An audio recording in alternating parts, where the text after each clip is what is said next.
প্রত্যেকটি গুনাহ হচ্ছে নিজের জীবনে পাপের অনুপ্রবেশের দরজা। যখনই মানুষ আপনার গুনাহ করে, শয়তানকে নিজের ভিতরে প্রবেশ করায়, অর্থাৎ শয়তানের কুপ্রবৃত্তির পূজারী হয়, শয়তানের আনুগত্যশীল হয়ে যায় মানুষ যখন গুনাহ করে। এই জন্যই তিনি বারবারই উদাহরণ দিয়ে বলেছেন যে কোনো গুনাহ হচ্ছে তাওহীদ পরিপন্থী কাজ। প্রত্যেকটি গুনাহ তাওহীদ পরিপন্থী কাজ। কেমনে? গুনাহ করলে তাওহীদে ঘাটতি হয়। কি হয়? তাওহীদে ঘাটতি হয়।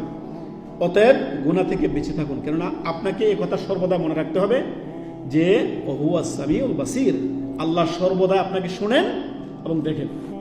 তো আল্লাহ যখন সর্বদা আপনাকে শুনেন ও দেখেন, আপনি যদি এই আকীদা আপনার মধ্যে লালন করেন যে রব্বুল আলামিন অবশ্যই আমাকে দেখেন, তাহলে আপনি গুনাহ করতে পারেন? মোটেও না। সেটা আপনি ঘরের ভিতরে একা থাকুন, কিংবা বন্ধু মহলে থাকুন, কিংবা আপনি হাটে থাকুন, কিংবা বাজারে থাকুন, কিংবা আপনি পৃথিবীর যে কোনো প্রান্তে চলে যান, আপনি যদি এই নিয়ত রাখেন যে আমার রব আমাকে সর্বদাই দেখছেন, তাওহীদ, সুবহানাল্লাহ, তিনি রব্বুল আলামিন সর্বদা আমাকে শুনছেন এবং দেখছেন, তো আমি কিভাবে গুনাহ করতে পারি?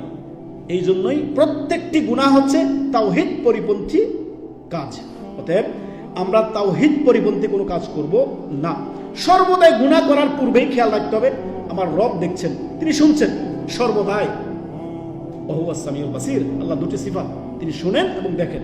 অতএব আমাদেরকে গুনাহ করার ক্ষেত্রে অবশ্যই এই বিষয়গুলো মাথায় রাখলে গুনাহ নিজের জীবনে কমে আসবে। মুহাম্মদ টেলিভিশন, সত্যের জয় সব সময়।